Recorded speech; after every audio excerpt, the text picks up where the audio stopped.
Ladies and gentlemen, it is virtually official. Stephen Miller has stated it's like 100% that he's running. Jim Jordan has stated that President Trump is running again. And we're going to have the worst nightmare of morally superior liberals everywhere running again for the presidency. They couldn't find anything with his tax returns because they, were petulant and malicious and made up everything. They couldn't go ahead and get him on Trump Russia because, of course, that never happened. They made that up also.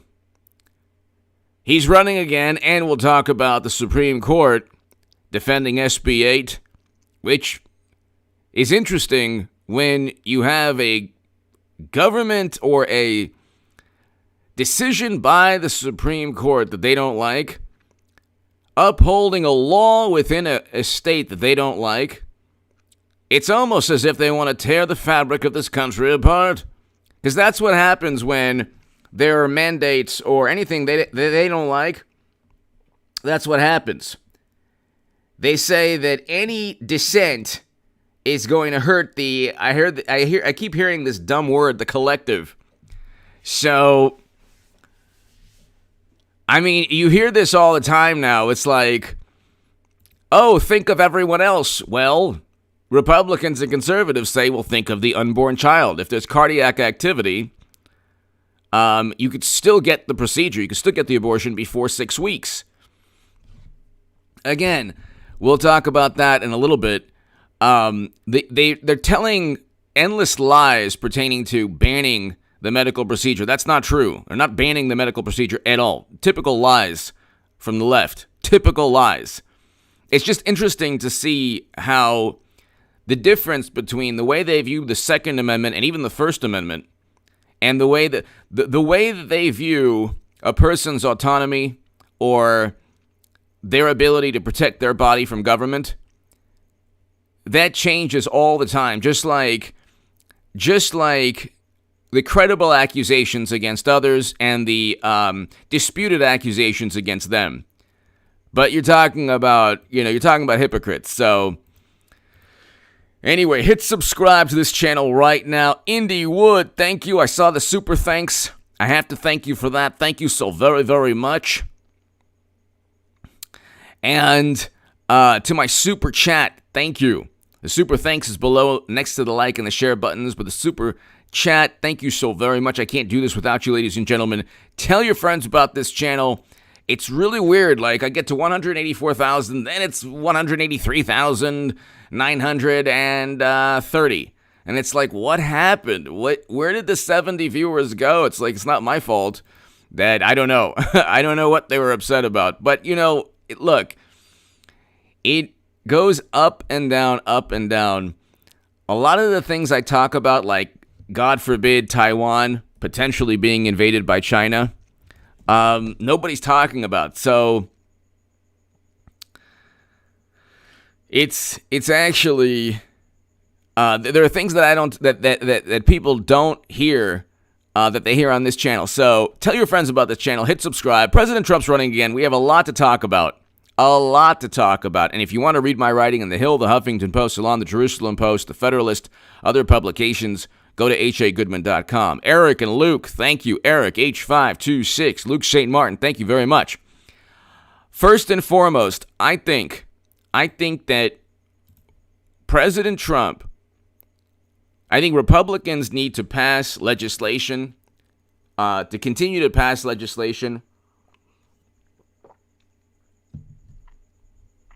to reverse the protocols that were based solely upon making it easier to vote because of the pandemic. There is, not saying there was, but there is in the future potential for either political party to take advantage of numerous, let's say, lax protocols. Okay? So I do think that Republicans need to implement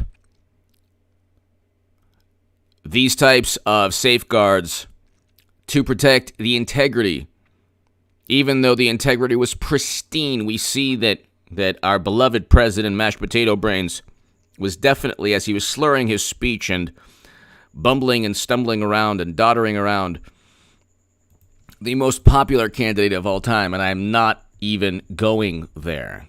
Okay? I'm not even going there. But, I think number one,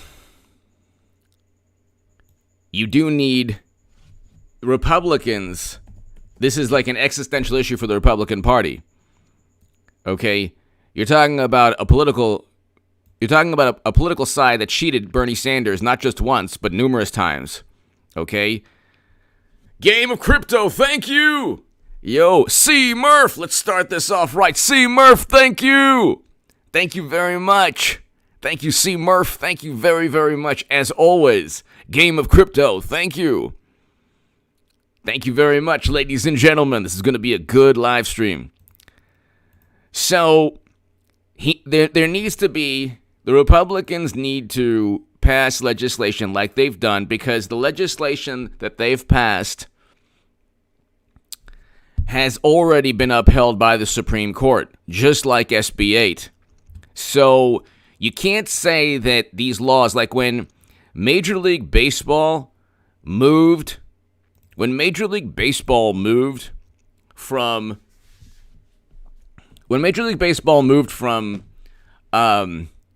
Georgia to Colorado and said, oh, well, we had to do that because it just was, it was just wrong what they did. It made it difficult for people to vote. Well, that wasn't true at all. The Supreme Court said it didn't make it difficult. There has to be, there are always, it's difficult to buy a firearm because of laws. Okay, so and that's a right within the Bill of Rights, the Second Amendment also. It's difficult to speak in our country, to actually engage in freedom of speech, to actually express yourself without misinformation. Candace Owens can't even get a test done because she gets a letter saying you've spread misinformation and made this worse. What has made the crisis worse are the policies of Democrats that have absolutely tanked and obliterated society as we know it.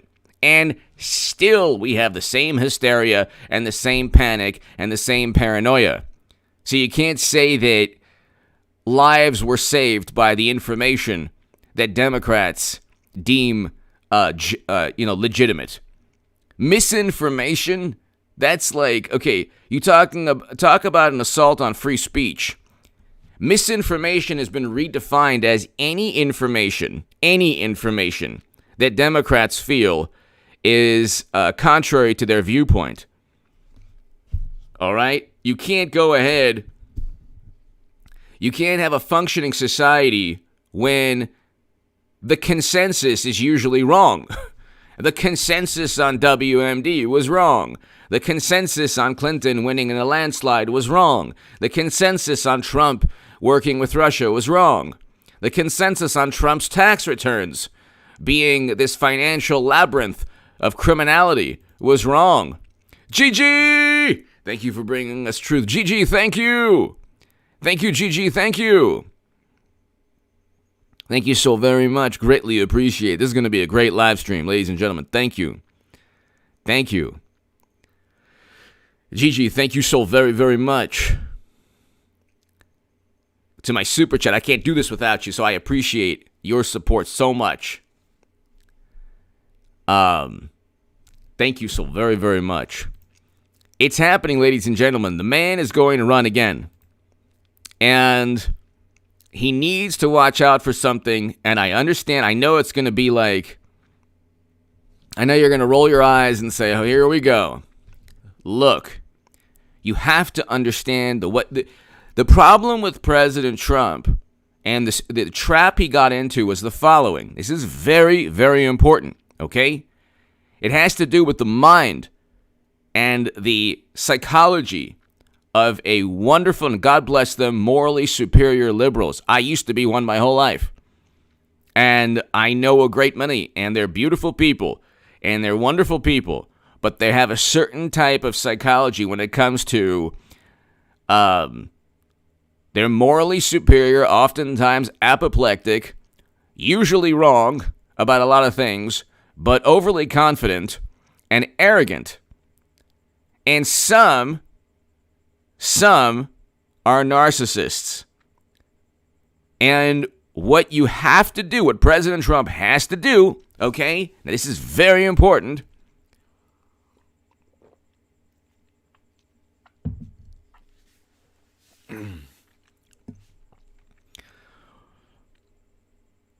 Whether it's Marjorie Taylor Greene or Donald J. Trump or anyone that can serve as this unifying force among the left because of words or because of rhetoric or because of social media presence. So I bring up Marjorie Taylor Greene because you don't, like, the social media baggage. That's another story. With President Trump, well, we're talking about social media baggage. With President Trump, he cannot take a baseball bat and bash this hornet's nest of liberal indignation. He can't do it. He has to watch out. He has to be a little bit more diplomatic, and he has to take the peaceful fight, the rhetorical fight, to them. He has to go on CNN. I know you're going to think I'm nuts. I know you're going to say that I'm nuts. Okay, I get, and you could say I'm nuts. That's fine. That's fine. Donald Trump has to go on CNN and MSNBC and Bloomberg and NPR and everywhere. Joe Rogan, Anthony Brian Logan, Brandon Tatum, everywhere. Everywhere. Tim Pool, he has to. Trump has to go everywhere. And he cannot simply play it safe in terms of, he has to consume some medicinal, which he won't, which he doesn't, and calm down and be able to focus and be able, he needs to have another interview with, what's his name, at Axios, and this time he has to be prepared. And he has to be prepared in a manner like, look, you need to take the message to them because they derive political momentum. They derive a great deal of political momentum. Thank you, C. Murph. Thank you. Thank you, C. Murph. I appreciate that. They derive a great deal of political momentum from indignation. Indignation is fuel. Indignation is like fuel for, if you put in your gas tank fuel, okay? They fill up on indignation. They don't derive any political momentum or, enthusiasm or energy from AOC or Bernie Sanders. I mean, there's a certain base or group that does.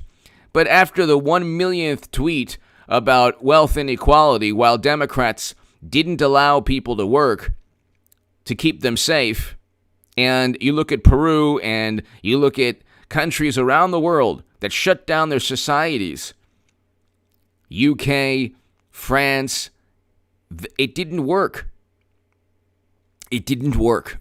Okay, it just didn't work. Liberals around the world have this lucky rabbit's foot that you could say, oh, it's shutting down the entire economy or whatever. They do things to make themselves feel good, not necessarily to help under the pretext of helping, the collective, which is this lame term you're hearing. You stopped hearing about the collective after SB 8. The collective. What is this nonsense? What is this nonsense that you keep hearing about?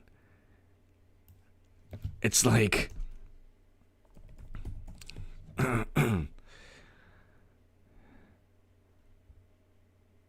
it's like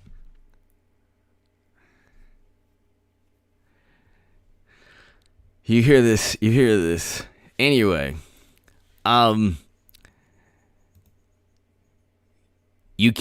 they don't derive political energy and enthusiasm from their policies because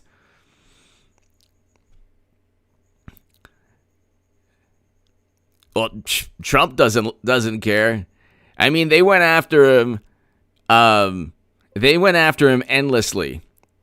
At the end of the day, he did pretty well with 73 million voters, and he's a billionaire, a multi-billionaire. He doesn't care about lawsuits.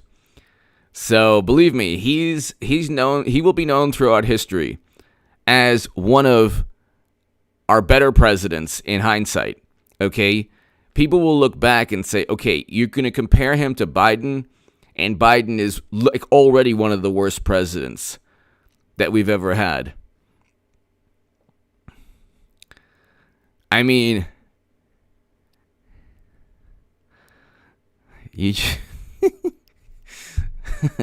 hold on one second. Okay, so you have to make sure that you don't galvanize and unify, and that you don't give people a reason to vote against Trump simply because they dislike him. Okay? Simply because they dislike him.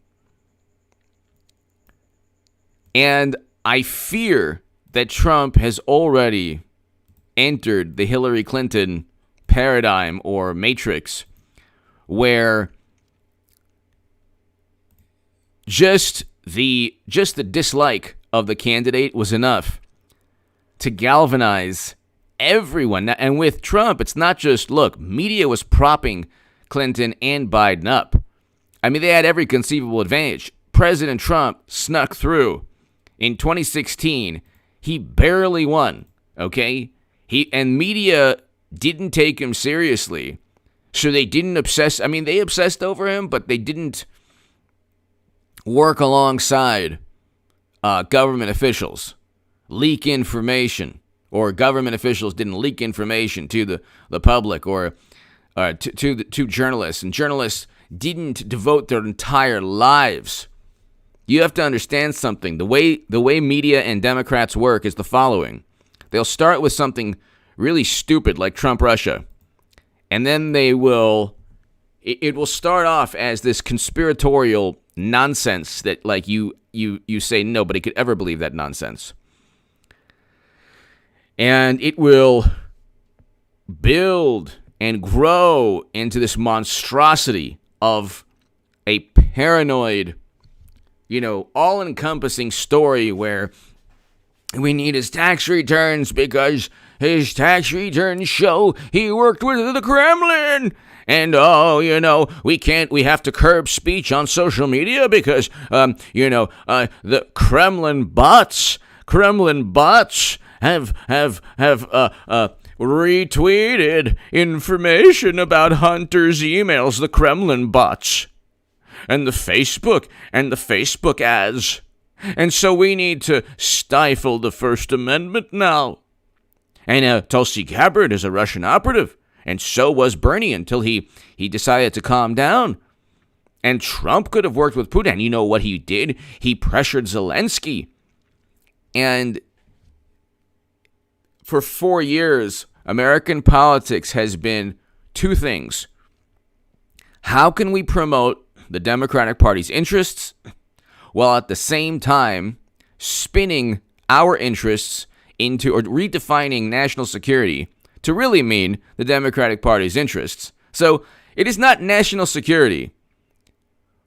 It is not national security for the notion that Trump would pressure Zelensky to investigate Biden is not national security.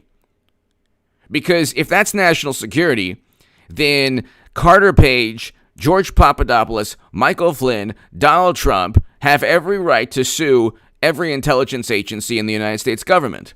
But the intelligence agencies have little caveats and they have disclaimers saying, oh, well, you know what, don't take what we say seriously. We're only highly confident or moderately confident. But that's not the way it's reported. Nobody says that, you know, Brennan or Comey or Clapper were highly confident. They say it's been confirmed. And what you don't hear is that the confidence level has been confirmed. So you'll hear these vapid semantic games. The Senate has confirmed the intelligence community's conclusion. They've confirmed the conclusion that they've concluded that they were highly confident. It's basically like saying, the Senate has confirmed the intelligence community's conclusion, ironclad opinion, that Michael Jordan is the best basketball player of all time. This is a subjective statement. It's not rooted in fact for everyone to be forced to accept. That's not the way it works. It's not the way it works.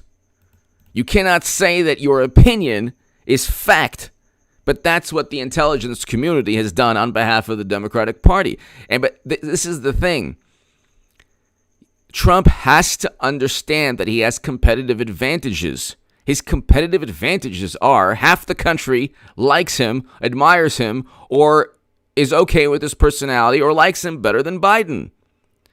It's not difficult. Look, if mashed potato brains didn't even really, he hardly campaigned the first time around. Lord knows it's going to be 3 years from now. Lord knows where his brain's going to be at that time.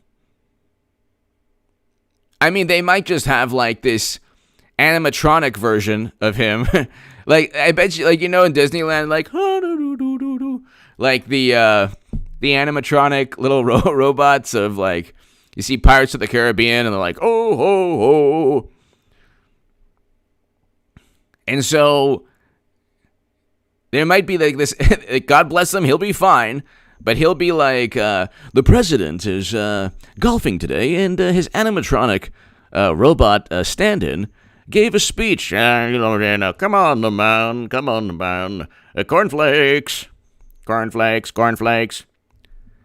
And then they'll be everyone has a stand-in. It's not a problem. It's not that big of a deal. God. They won't care. Do you understand? Because Trump has to be aware and cognizant that the disdain and the contempt for him is off the charts. My God. I guess that's what I've been trying to say, but not saying. They despise him. There are people who will disown 30-year friendships. I know them. Do you understand? I know these types of people. 30-year friend. You have to understand I don't think Trump understand. I don't think President Trump or his family, well, maybe his family does, but I don't think he understands the level of fabricated animus. The Roz Rodriguez. Thank you for all you do, H.A. The Roz Rodriguez. Thank you so very much. Thank you, the Roz Rodriguez. Always so kind of you. Always. Thank you so very much. Always. Greatly, greatly appreciated. Thank you. Thank you very, very much.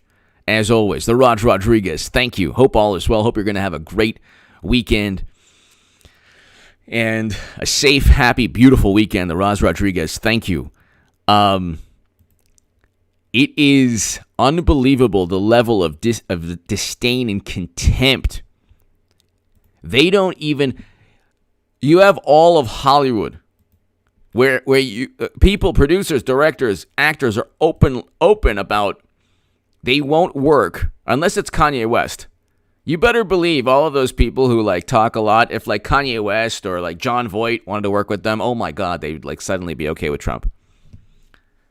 You couldn't find greater narcissists or hypocrites in Hollywood. But anyway, everybody knows that. But anyway. Unless you're Kanye West, the friends who've disowned me, if I was Kanye West, oh my God, they would never disown me. They would never disown me. Do you understand? Poor me. Poor H.A. Badman. This is like it's unbelievable. And I told a couple of them, you know what? I said, if I was this person or that person, you wouldn't, do that or act that way. If I was Kanye West, they would embrace my rear end. And the people I've known for 30 years, who just, can't have me as a friend because I support Trump. It's unbelievable, the duplicity. But see, that's how it works. If you're not Kanye West, which is the rest of humanity, then the arrogance and the narcissism in believing that Trump was the reason for the pandemic, when now approaching half the lives lost are under our beloved president mashed potato brains and his merry band of imbeciles, highly educated, polished imbeciles. Have you seen Blinken speak, by the way? Or have you heard him speak? Have you seen him in a press conference? They all have a deer in the headlights look. Who are these people? They look like they're like extras for this movie on Wall Street. Like the extras. You just paid somebody on the street who, just come in and wear a suit, and then they don't look like they know what they're doing, because maybe obviously they don't know what they're doing. But this is like, you're not going, Trump has to address his competitive advantages. He hasn't done that. The Roz Rodriguez, thank you, as always. He has to do that. His competitive advantages are the following. He brings energy and enthusiasm. Well, you know what also translates? Views on YouTube. Okay? And he could also do an interview on Odyssey and other places, but views on YouTube. You can see when Trump speaks to Hannity, it's like 1 million views easy, 2 million, 1.5 million, about anything, about nothing, about anything.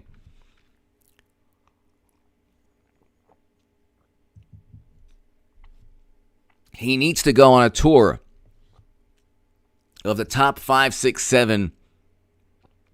He needs to go with Ben Shapiro, Daily Wire, because that's like the National Review Never Trump segment of the conservative Republican Party. Ben Shapiro voted for Trump, I believe. I think he did. But he wasn't a big fan at first. Now, I believe Ben Shapiro thinks that Trump is infinitely better than Biden. But you can't speak, you can't preach to the choir. The Democrats can preach to the choir because their choir is all of Hollywood, all of media. So they can, AOC can speak to Rose Twitter. It'll still help Nancy Pelosi because all the positive write-ups and the positive coverage.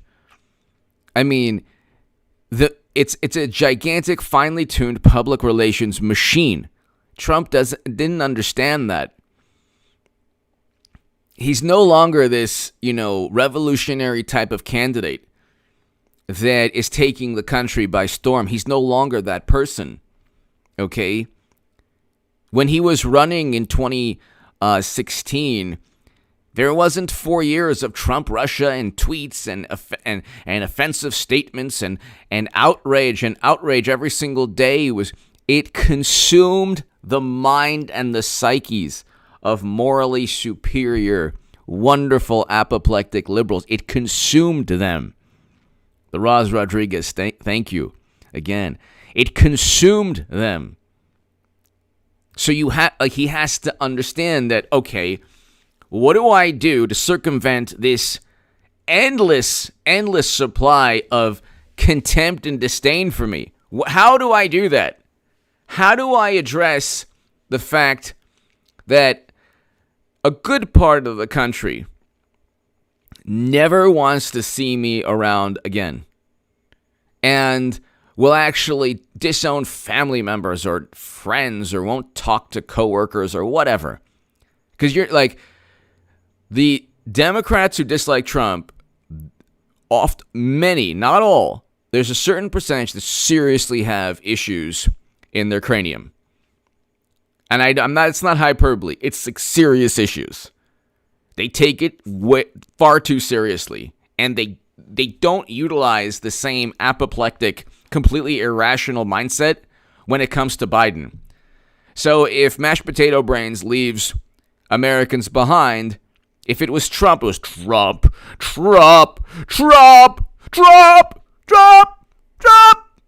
It was like, oh, Trump. He single-handedly pushed them out of the plane to stay for the T-ban. Trump. He single-handedly removed their brains, their head, from their body like the T-ban would. God forbid. Trump. There are people who think that Trump, gave each person, you know what, who lost their life last year. Okay? Even though 99% survived, but let's just not even talk about that. God forbid we talk about that. You know, survival is definitely not lucrative for CNN or MSNBC. Definitely not. Okay? But there are people who truly believe that he caused. He is the reason for everything bad. Sandy B! Sandy! Wisconsin in the house. Yes, we love our Senator Ron Johnson. Thanks for all your hard work, HA. Ron Johnson is the man. Sandy B, thank you. Sandy B, thank you. Ron Johnson is the man. He really is. He really is. He really is. He's good. We need more Ron Johnsons. We need more of these types of people. We need more of these types of people. Definitely. But, Sandy, thank you. We're going to have that. Look, hopefully in 2022, we'll have more people like Ron Johnson and Rand Paul and Devin Nunes and Jim Jordan and Mark Meadows. Hopefully we'll have more people like these. These are Trump Republicans, okay? Hopefully we'll have more people like Devin Nunes. We need more people like Devin Nunes, like Ron Johnson, like Rand Paul. We need more people. We need people in government backing up. We need people in government backing up their political side. Like Mitt Romney, Adam Kinzinger, and Cheney. These are Democrats. They're basically Democrats. Romney might be against SB 8 in Texas. Who knows? They're basically Democrats. Roberts is basically a liberal on the Supreme Court. It's still 5-4. That's another thing. You can't say that Trump was inept or incompetent and inept and incompetent. He got 3 Supreme Court justices. Who cares about his personality? He gets things done. He was a good president. He allocated more funding to historically black colleges and universities than any president ever, made the funding permanent. How is this person a bad human being? They say he's a horrible human being. That's another issue. Biden has done more things in his life to show that he's a horrible human being in terms of rhetoric and in terms of things that he's alleged to have done or done. He left an interpreter who, our beloved mashed potato brain president left an interpreter who saved him in Afghanistan in 2008, along with Kerry, and they were trapped in a snowstorm in this valley. They didn't know where to go or how to get out, and he saved them. Okay? This Afghan interpreter saved them.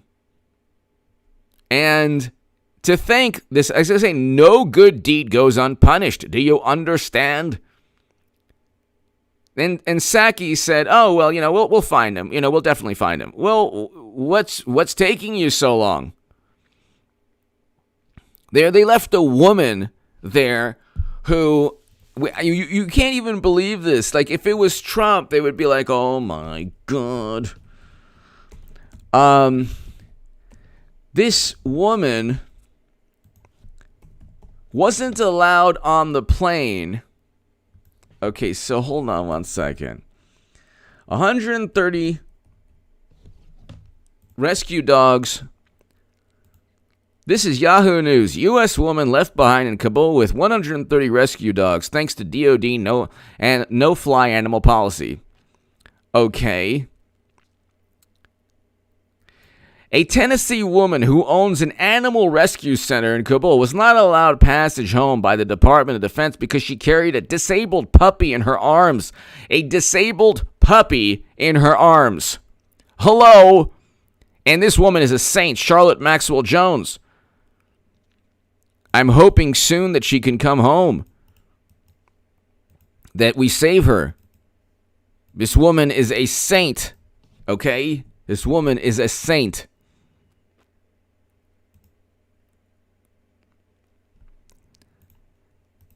And then you get like NBC News. Tennessee woman and founder of rescue clinic stays in Afghanistan to help animals during evacuation. No, she tried to leave. They wouldn't allow her to bring the dogs or even a disabled puppy. Okay? Why don't you simply report accurately? Oh, she decided to stay for the, basically altruistic reasons. She tried to leave. Biden's administration wouldn't let her take a disabled puppy. Okay? No, this is Biden's fault. You remember when, everything that happens under Trump is Trump's fault. Well, you wouldn't even let a woman, a saint of a woman, to bring a disabled puppy onto the plane. Okay? For fear of God knows what. They're leaving, you're leaving dystopian nightmare hellscape. Okay? I don't think the disabled puppy is going to be that big of a deal bringing the dog home. Or even the 130 dogs. And then you get, there were 130 rescue animals, and then you get that were used by the Department of Defense, and then you get fact check. Dun dun dun dun dun dun dun dun dun. Fact check. Dun dun dun dun. Fact check. The Pentagon completely debunks. Oh, debunking. This is how the wonderful morally superior liberals work. It says here, the Pentagon completely debunked this story. Because we took all our service animals, but you left 130 behind that also were contracted by the DOD. See how they get out of everything? Everything is you're dealing with high-priced lawyers when you speak to Democratic politicians. Okay? Well, technically you're wrong. We took all the service animals that belong to the country. The Pentagon owned, all the ones that the Pentagon owned were taken home. What about the ones that the Pentagon used, that paid to use their services?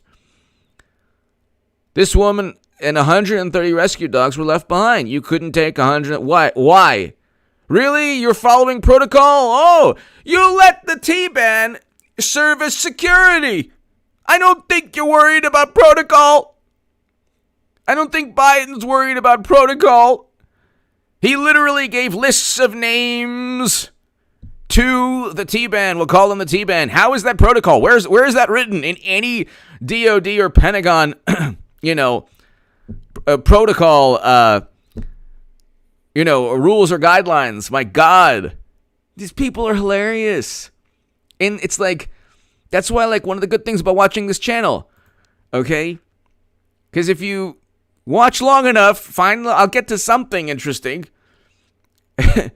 And it's this is the administration we're dealing with. So Trump has to he needs to bring this up. And then what they'll do, Trump, he doesn't care. And by the way, Andrew Cuomo, he left his dog, Captain. Reports are that he left his dog at the mansion. He's like, later, doggy. Later, doggy. He's like holding his Emmy. He leaves the dog behind. The dog's like, hey, here's to you. I'm going to leave now, doggy captain. And I'm taking my Emmy with me, but don't worry. You'll have, the new governor will take care of you, okay? Okay. I'm Andrew Cuomo. And so, this is the type of politician that Trump is dealing with. And the way he thinks is, okay, if they only knew how despicable these people are, they wouldn't care how I treated them. But the problem is that people don't know. The problem is that people do not know, like, the media shields Democrats all the time. So Trump has to understand that. And he has to find a way, either through a YouTube tour or through a, like, going on CNN, MSNBC, he has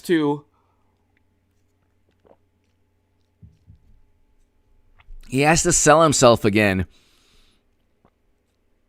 to the American people. Even though we all know who he is, he's part of Americana. Like, he's been in a million different movies and songs, and people have been talking about Trump for decades. Okay?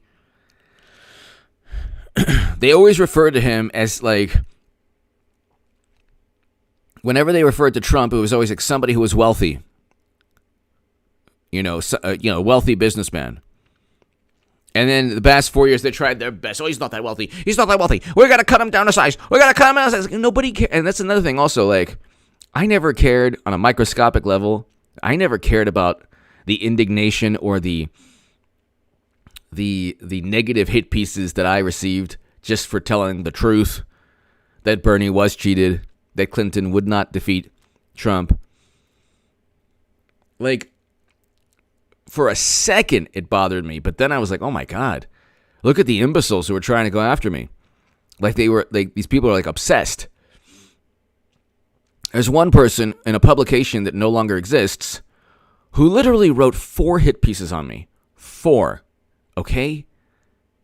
Why would you spend time in your life to write 4 hit pieces on somebody?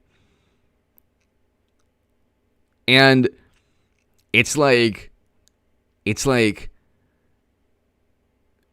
the way they work is that it consumes them. So the contempt for Trump is all consuming. He really needs to understand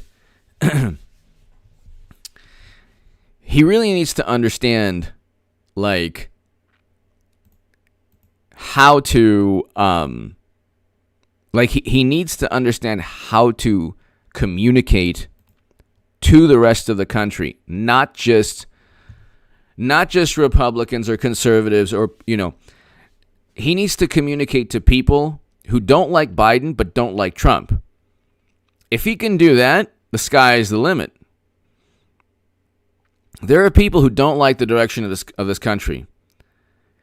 And it's unfair, but there are also people who don't like the media obsession with Trump. And it's not really like a logical or rational position, but they're like, I don't like Biden, but Trump comes with so much baggage, and that what they really mean is Trump elicits so many emotions from the left that some people don't want to deal with that confrontation. Some people don't like that confrontation. They don't like that confrontation. And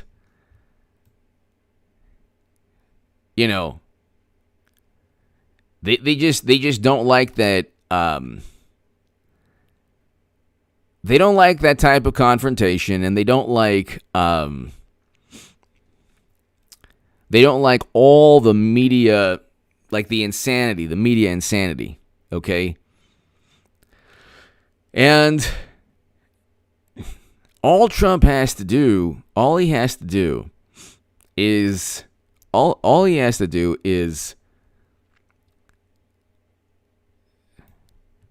go ahead, find a way to communicate to the entire country. Don't decide, don't focus on one set of voters. Don't do that. There's no reason to do that. I mean, you already have, he already has supporters of President Trump. He already has his supporters, I should say. He already has, the people who are going to vote for President Trump, they're going to vote for President Trump. He needs to broaden his horizon, his quote-unquote base, which is really the Republican Party. But he needs to maybe focus on independents who can't stand Biden. There are other venues, not just Fox News and not just Newsmax. If you say, well, ABC, NBC, CBS, you can try another 60 Minutes. You can try another, but this is the thing. He has to calm down. He has people. He should have advisors around him that give him. Lisa Lister, thank you so very, very much. Lisa Lister, thank you. Thank you so very much, Lisa. Thank you so very much. Greatly, greatly appreciated, Lisa. Thank you. Lisa Lister, thank you so very much. I hope all is well. And greatly, greatly appreciated.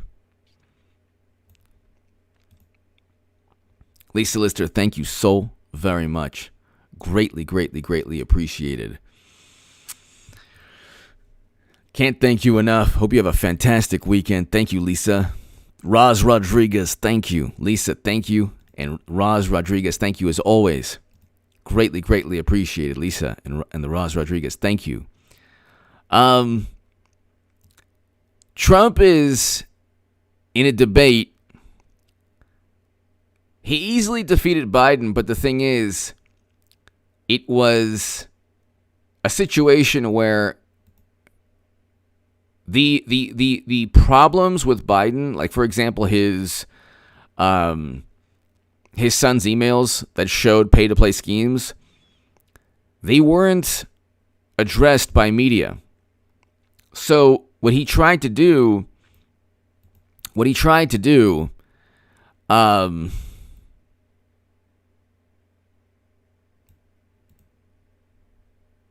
yeah, but the funny thing is, they're gonna lose the House in 2016. Trump won. What? How did Democrats reject Trump in 2016? 2016 Trump won. Okay. Anyway,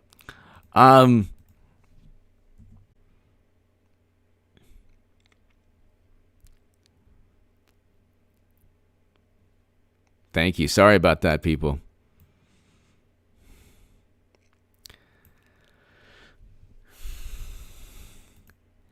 You can't allow,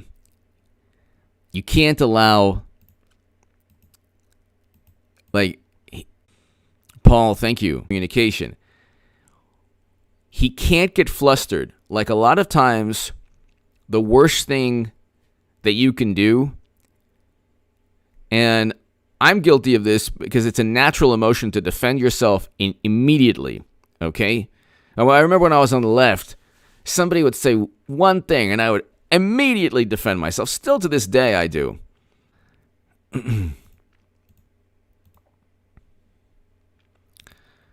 But what President Trump has to do is that when he's attacked or insulted, he can't respond in the same manner. He has to respond in a more, I don't want to say diplomatic, but perhaps dignified manner.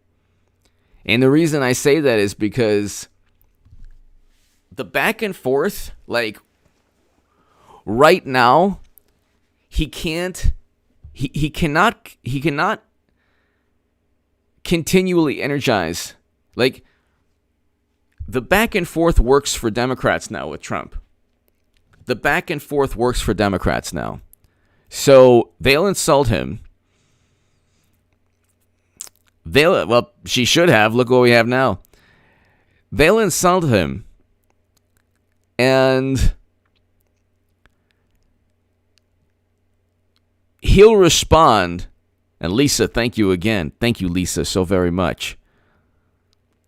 He'll respond, and they'll gain the advantage because he'll he will inadvertently give them energy, enthusiasm. They'll rally around their contempt for Trump. So he gives them that inspiration. He can't do that anymore. That's the thing. It's a losing proposition. He needs to go. I think if it's Trump and DeSantis, that would be amazing. Or if he finds, honestly, Trump and a female candidate, maybe Nikki Haley. I know that they're. It's back and forth between Nikki Haley and Trump, or people say, oh, well, no, Nikki Haley's not good. I'm just saying, like, I think that she would be fantastic to kind of smooth the sledgehammer that is Trump or Trump's campaign. So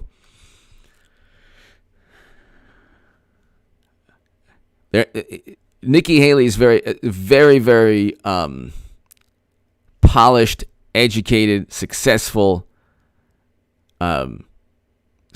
diplomat and politician. She served within his administration. So, first female governor of South Carolina. So I mean, I think that's one idea. I know people might not be enthusiastic about that, but I think would be very good. I think Nikki Haley and Trump would be fantastic. Maybe the people disagree with me. I don't know. What do you think about Nikki Haley and Trump? I think that she would be a great vice president. Forget about policies, because the vice president is not like, not really going to do anything in terms of policy. I think that on the ticket, no way. But this is the thing. I understand MAGA doesn't like her, but that's the thing. That's what I'm trying to get at. You're still going to vote for President Trump, ladies and gentlemen. You who are saying that no, horrible, and I get it, I understand, but you're still going to vote for Trump. It's the people who are really on the fence. There are conservatives. I'm not a conservative on everything. I'm a conservative on some things, a lot of things actually, a lot more every day. Like what used to be just rational thought is now viewed as conservative. So, but it's not about, like, do you want to win or do you want to, heaven forbid, possibly lose with candidates you like? Because the thing is, like,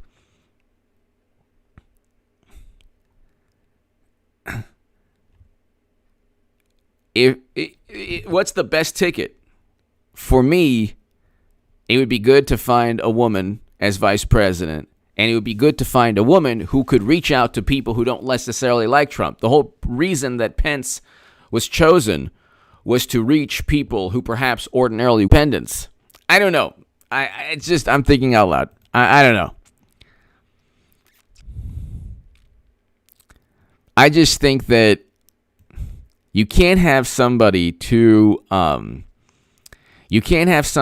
polarizing, because President Trump is polarizing, and even though that word is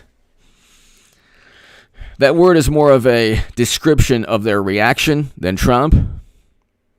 So Trump on Nikki Haley, every time she criticizes me, she uncriticizes me about 15 minutes later. So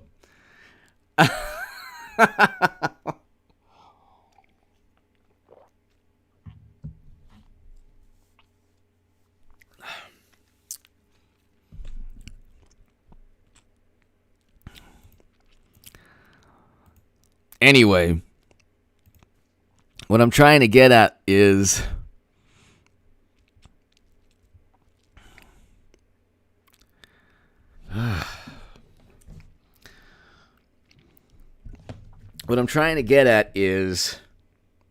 you might have to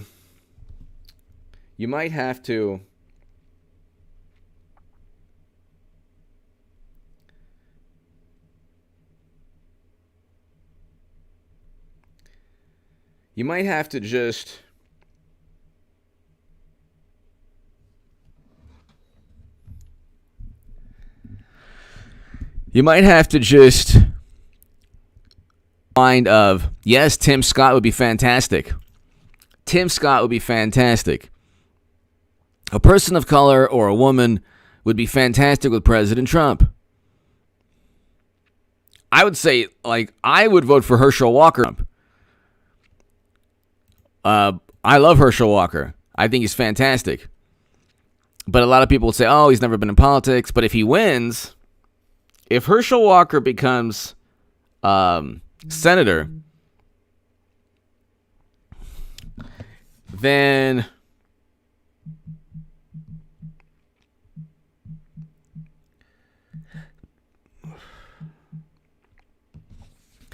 that would be fantastic. I just think that, like, it's so easy. It would be so easy to defeat any Democrat, because if they didn't have overwhelming media support. Sorry about that. Can you hear me now?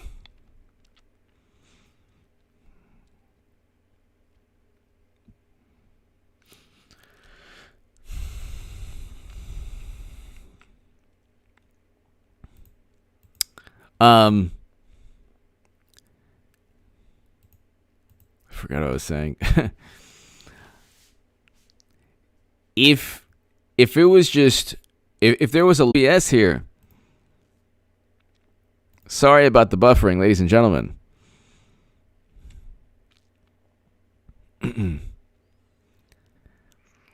Sorry about that. What I think needs to happen is that he should find a way to speak to people that might not vote for him ordinarily. That's all.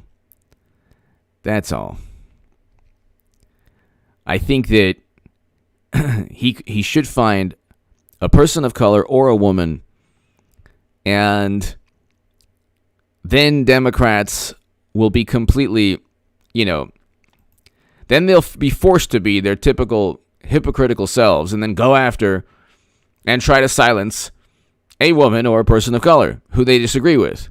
Because they don't care about, like, diversity of thought is not what they're worried about. They're not worried about diversity of thought. They're worried about diversity of people who believe exactly the things they do.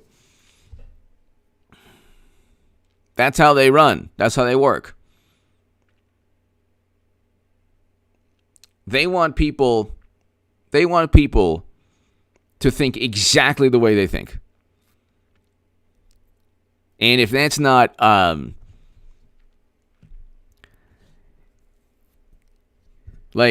it's very difficult. It'd be very difficult for them to try to disparage Trump's campaign if he had a woman or a person of color. because then they'd have to undermine what they've been saying for 4 years now, which actually wouldn't be tough for them because they're very good at flipping the script or, contradicting themselves. But ladies and gentlemen, basically, and thank you again, Lisa Lister and the Roz Rodriguez. Thank you, everybody. Basically, he's running. He's going to run. He's in good health, thank God. He's in good health. He already survived you know what. So he's in very good health. And he understands politics more. I think that he'll be more wise. I think that he'll be a bit more wise. I think that he'll probably understand the machinery or the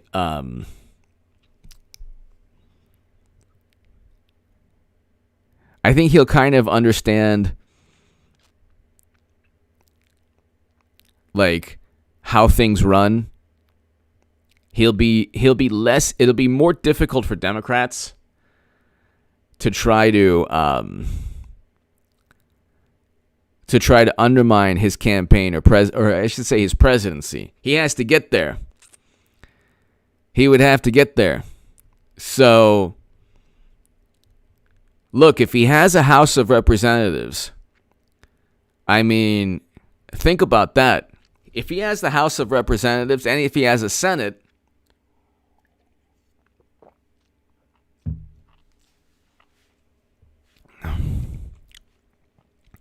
see, Trump and Boebert's great.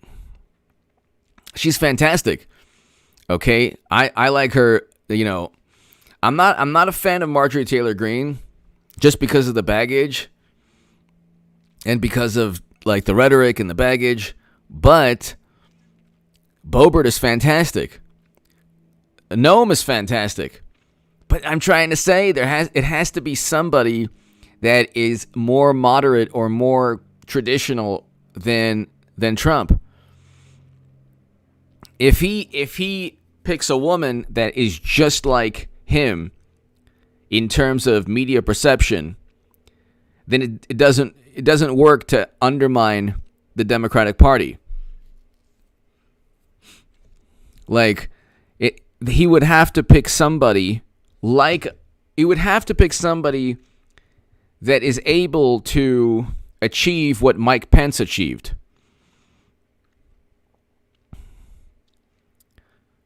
So, Squirrely Girl just got here. I hope I didn't miss hearing you, apoplectic and turtle.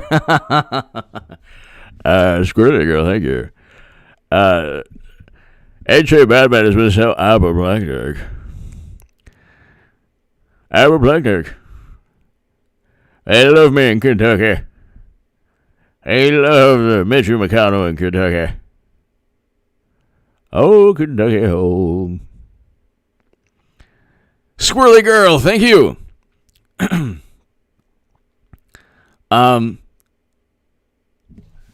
There has to be a way.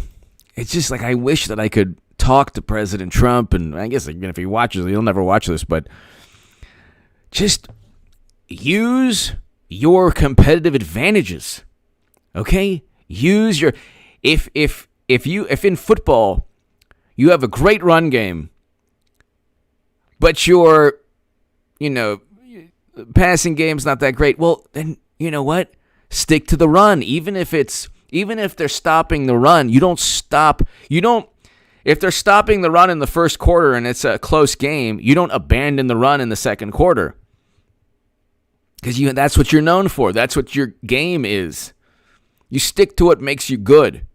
Okay? Stick to your game plan.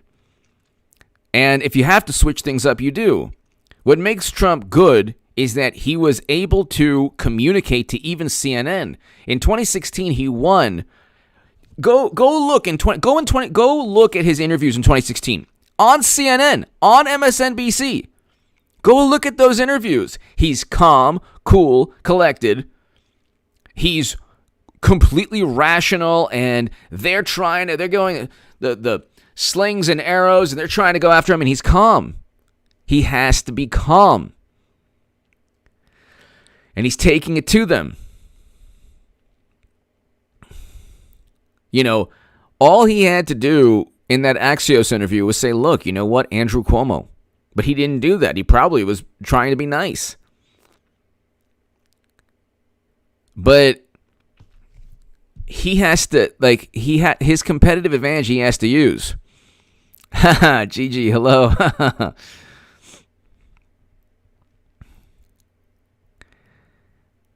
He has to go ahead. Ali, that would be great. He has to go ahead and use his competitive advantages. If he can use his competitive advantages and not be poked and prodded, what they did to him was they said, look at this circus animal. Look at this monstrosity. And they poked at him. They prodded him. Look. And he lashed out, and he was like behind this cage, this media cage, where he's like, rah! And they're like, see, look how monstrous he is.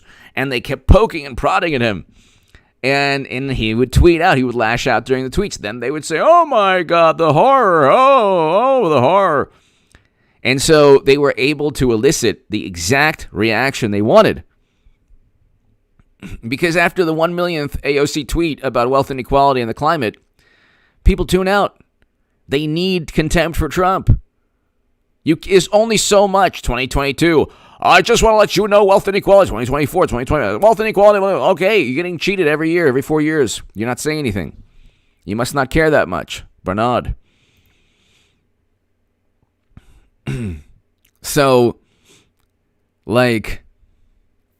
thank you, Ali. Thank you so very, very much. Greatly appreciated. Ali Wolf, thank you.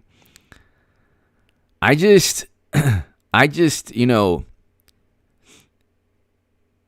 Trump has to, if it ain't broke, don't fix it. But if it's broke, fix it. So he can't do the same things. He can't do the same things over again. And you watch, they'll be like, we've thought about it, and he could be on Twitter again. He shouldn't even get on Twitter. He should not get on Twitter. That would be a trap. That would be, did you see somebody associate Trump liked something? No, Trump followed somebody who liked this. Oh my God. He can't do that. You have to be smart. You just can't do, you already know your opponent. We know and they'll be, weakened. They will be weakened. Okay, they won't have the House. Biden will probably be impeached. No, he'll definitely. What am I saying? Probably. He'll definitely be impeached. Probably twice. Because paybacks are you know what. So the impeachments were political. It had nothing to do with national security. If they say investigating Biden is national security, then why investigating Trump? They're like, oh yeah, well, it was completely apolitical and objective. Like, no, it wasn't. No, it wasn't.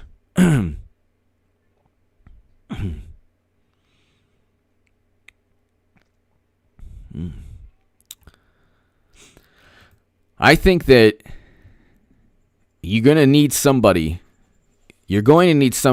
as vice president who is a little bit more charismatic. Well, that's not difficult to do than Mike Pence.